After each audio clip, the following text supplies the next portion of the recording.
admettons une entreprise nous dit je veux 100 pins ensemencés. Oui. Nous, ce qu'on fait, c'est qu'on va chez eux, donc dans leurs locaux, on récupère leurs déchets carton et on les transforme justement à ce moment-là en petits goodies, donc en petits pins. Oui, puisque vu que tu as été lauréat et prix Pépite Île-de-France. C'est d'être fou, du coup là on parlait d'Elon Musk, mais d'avoir en fait toujours ce grain de folie déjà quand on veut se lancer. Donc là, Walid, tu viens de faire une annonce, un communiqué de presse en direct, c'est ça? En direct. En exclusivité. Une brique, tout premier prototype qu'on avait fait en fait, c'était de concevoir une brique de construction. Et une brique incassable, donc je te mets au défi de la casser.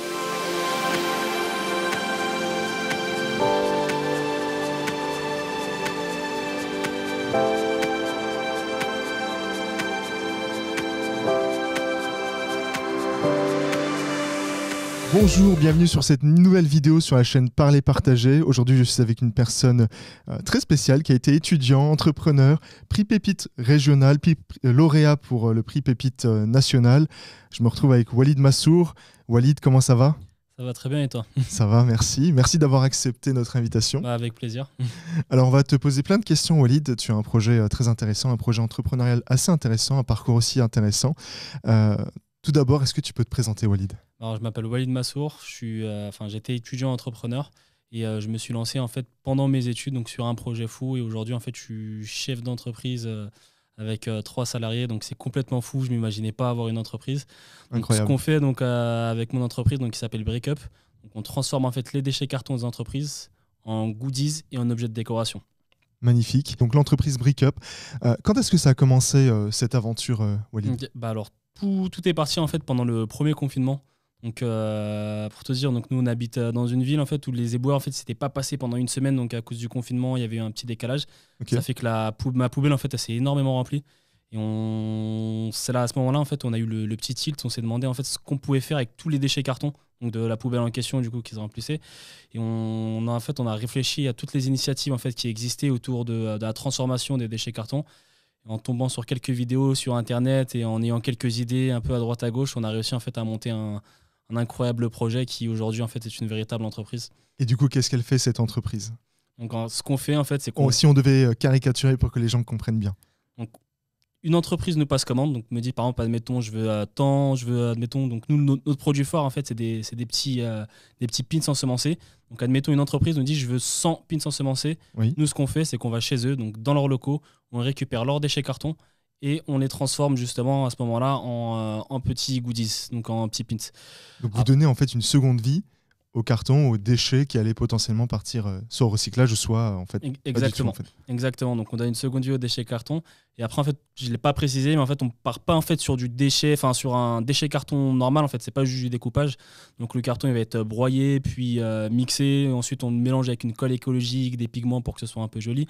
Et ensuite on vient le compresser avec une presse hydraulique, des moules à base d'impression 3D.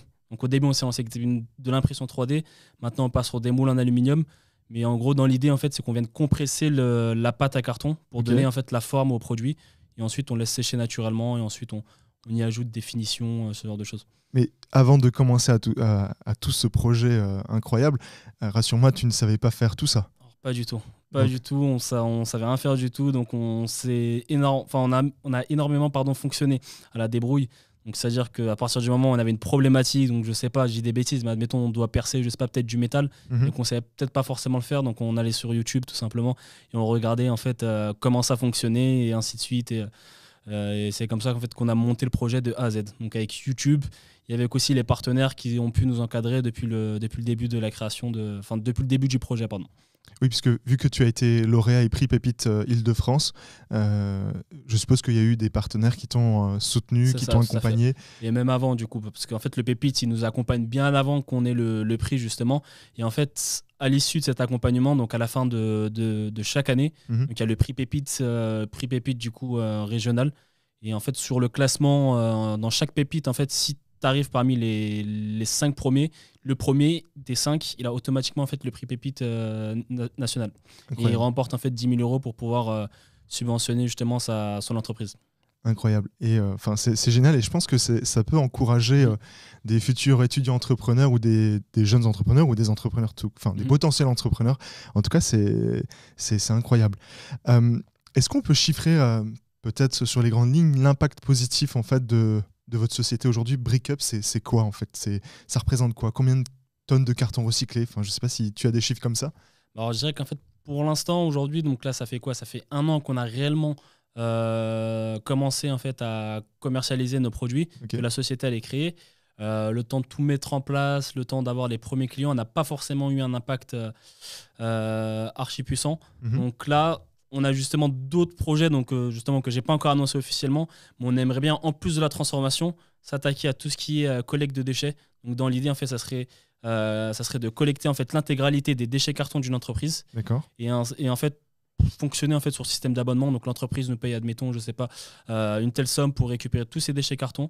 Une fois qu'on les récupère, bah, nous, ensuite, on leur livre des goodies dès qu'ils ont un événement organisé ou des cadeaux à offrir à leurs clients. Bah, nous, on leur ramène justement les goodies. Donc là, Walid, tu viens de faire une annonce, un communiqué de presse en Exactement. direct, c'est ça? En direct. En exclusivité. Merci, merci Walid. Est-ce que tu peux nous montrer quelques objets? Parce que je trouve ça incroyable de pouvoir donner un peu une seconde vie à des objets. D'accord. Je pense souvent aux mamans qui réutilisent, qui font du pain perdu ou encore avec certains vêtements, qui en font des chiffons, etc. Et c'est vrai que c'est assez incroyable comme projet. Donc là, voilà, si tu veux nous en parler, nous montrer ce que vous faites un peu. Donc là, en fait, sur moi, je ne sais pas si on le voit à la caméra, mais j'ai un pins ensemencé. Donc ça, c'est notre produit phare. C'est un petit pin, c'est à l'arrière en fait on a des graines. Voilà, donc c'est des petites pastilles comme ça sur lesquelles en fait on a des graines et sur la face en fait où on n'a pas de graines, on vient en fait insérer le logo de l'entreprise. Okay. Donc après c'est. Et à quoi servent les graines? Donc les graines, bah justement, en fait une fois qu'on a fini d'utiliser le pins, oui. on peut le planter. Donc au lieu de le jeter tout simplement à la poubelle, donc là on peut le planter justement dans du terreau. Par contre, justement, on s'est rendu compte en fait qu'on arrivait à planter du persil uniquement dans du carton. Et du coup, on a eu l'idée en fait de développer en interne justement un kit dédié. En fait, c'est un peu un kit DIY, donc un kit à faire en famille ou entre frères et sœurs, oui. où on va planter en fait des graines de persil. Donc ça, c'est une version encore sous prototype. C'est des petites graines de persil qu'on va planter en fait dans un petit pot, comme ça, toujours en carton. Et en fait, ce qu'il faudra faire, il faudra venir en fait dans un mixeur, découper des petits bouts de carton, les mixer avec de l'eau, et en fait, il y a tout le processus d'utilisation qui est ici. Et en fait, on n'aura plus qu'à planter en fait, les graines dans du carton. Et ça va pousser. Et ça pousse. Donc incroyable. on a déjà justement des photos qui sont sur nos réseaux. Donc ça, on l'a déjà essayé plusieurs fois et ça fonctionne, il n'y a pas de souci. Et comment c'est possible que ça pousse? C'est sûrement dû au fait que la matière première pour faire du carton, c'est du bois. Est-ce qu'il y a un lien? Ou peut-être que je me trompe dans ce que je dis? Ah bah alors nous justement, après on est rentré en contact avec des chercheurs, donc on voulait savoir si on avait trouvé un truc révolutionnaire ou pas, mais apparemment pas du tout. En fait, c'est vraiment quelque chose de basique. Donc à partir du moment où en fait une graine a l'espace nécessaire et la texture en fait nécessaire au niveau, je sais pas, du terreau, là en l'occurrence du carton, pour venir y développer ses racines, donc tout fonctionne. Incroyable. Et pour produire un pins comme là tu as sur toi, il faut combien de cartons? C'est quoi le volume? Enfin, ça représente quoi en termes de... Pour le coup, donc avec j'ai envie de dire 2 gros cartons de déménagement, on peut faire, si j'ai envie de dire, à peu près 150 pins, comme ça. Ah oui. On peut en faire 150. Ah oui, quand même. Et en termes de temps, ça représente quoi? Il faut 1 jour, 2 jours de travail? Alors justement, ça c'est tout le gros sur lequel on travaille actuellement. Donc on a un processus qui est pour l'instant totalement artisanal et ça nous prend énormément de temps. Du coup là, justement, on est en partenariat avec la BPI. On vient juste de déposer en fait une bourse French Tech, donc une aide à l'innovation. J'espère que vous l'aurez. Je l'espère aussi. Et du coup, en fait, l'idée, ça va être de développer notre chaîne de production de manière en fait automatisée et de manière aussi un peu plus industrialisée que ce qu'on a actuellement. Pour éviter en fait un fort capital humain et faire entre guillemets, être gagnant en productivité tout simplement. C'est ça. Et sur notamment l'exemple que tu as donné, il y a combien de personnes qui bossent dessus? Est-ce que les 3 collaborateurs que tu as évoqués tout à l'heure, ils bossent à fond sur pour la création de ces 150 pins, l'exemple que tu as donné? Est-ce que tout le monde se met dessus ou il suffit d'une seule personne? Alors, pas du tout. Pour la plupart du temps, en fait, on a 2 personnes dessus. Et après, le reste, en général, ils sont plus en back-end. Donc, ils s'occupent de tout ce qui est commercial, que ce soit design. Donc, la plupart du temps, on est vraiment à 2 à temps plein sur la production. Sur la production. Ok, super. J'ai peut-être juste 2 autres objets à montrer. Donc, c'est des petites clés USB. Donc, ça aussi, c'est une nouveauté. C'est encore en prototype. Donc, des clés USB à base de carton recyclé. Donc, nous, on achète le composant donc, chez notre fournisseur et on vient faire la coque en carton. Et ça, pareil, c'est un produit qu'on aimerait bien commercialiser en fait en grande surface dans les mois qui arrivent. Et ça, quand on le plante, ça fait ça, on peut pas le planter. Ça fait pas de PowerPoint, rien. Okay. Super. Et après, dernier produit aussi, donc ça, Donc c'est des revêtements muraux. Donc avec ça, en fait, on peut faire des fresques et on peut coller ça sur les murs pour isoler en fait donc les studios. Ou encore, ce qu'on peut faire aussi, c'est tout simplement décorer en fait notre intérieur. Incroyable. Et du coup, ça existera en plusieurs coloris alors? C'est ça. Donc les coloris. Donc pour l'instant, nous, ce qu'on fait, c'est du vert, du bleu, du rouge, mais on peut étendre notre gamme encore à tous les possibles. Incroyable. Super sympa comme produit. Franchement, bravo. Moi je suis vraiment surpris de ce qu'on peut faire à base de recyclage. Peut-être que je m'étais pas assez renseigné, mais en tout cas, je trouve ça super sympa. Et j'ai une question, Walid, avant de passer à notre minute café. Est-ce qu'il est possible de combiner écologie et business, et écologie et cash? Bah oui, tout à fait, parce que du coup, bah, nous, on est l'exemple type en fait qu'on peut justement se lancer en fait dans l'écologie et en même temps gagner de l'argent. Après, nous, en l'occurrence, pour l'instant, l'argent qu'on gagne, on l'a réinvesti sur d'autres projets toujours liés avec l'économie circulaire. Mais il y a aussi d'autres grandes entreprises qui sont développées uniquement sur un business model à base d'écologie, tout simplement. Bah, en tout cas, ça répond super bien à la question. Et je suis persuadé qu'il y a encore plein d'entreprises qui ont à peu près le même modèle. Et donc, c'est relativement encourageant d'avoir plusieurs impacts, en tout cas plusieurs impacts positifs. Et là, on va passer, si vous voulez bien, à la minute café. Mais je crois que toi, tu bois pas le café. Non, pas du tout. Non, j'aime pas ça. Minute thé, si on peut appeler ça comme ça. C'est parti, minute thé.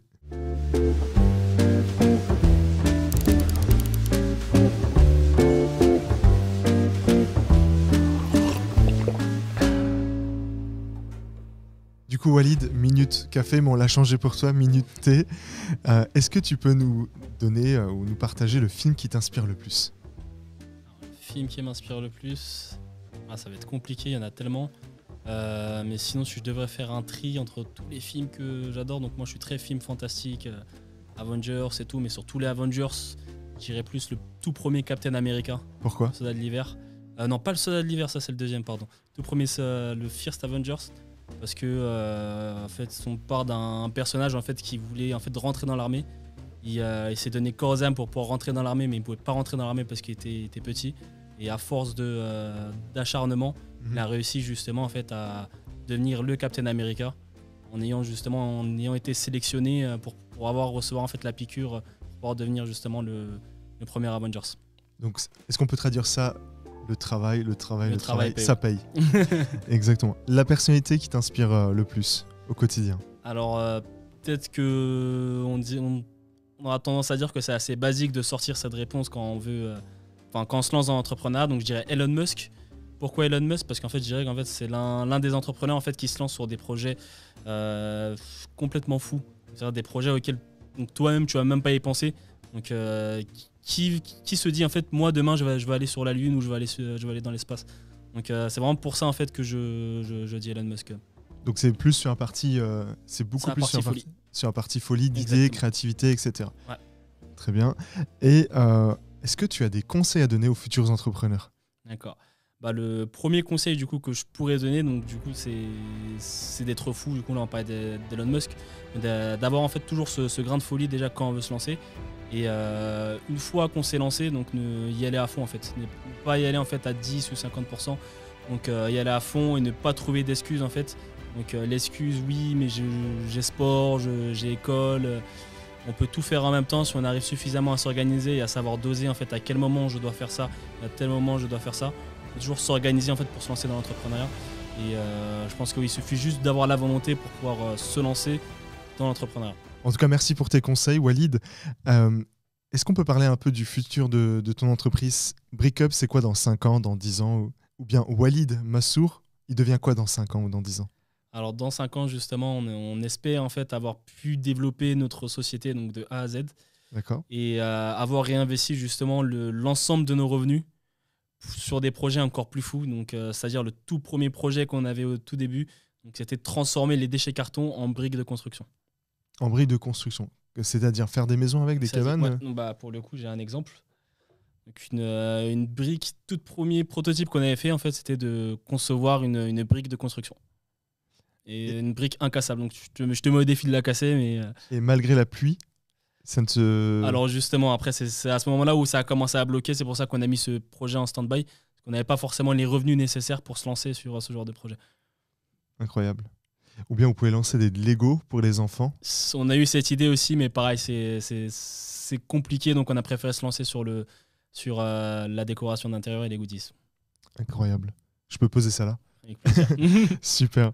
Merci Walid. Est-ce que tu souhaites ajouter un petit mot, une dernière information qu'on a oublié de partager avant la fin de Alors, un petit mot, non, mais par contre, vous pouvez nous suivre justement sur brickup.com, donc www.brickup.com. Et pareil, si vous avez des cartons à transformer, donc vous pouvez toujours faire appel à nous et on les transformera avec plaisir. Alors vous retrouverez toutes les informations sur Brickup et Walid dans la description de la chaîne ou sur la vidéo.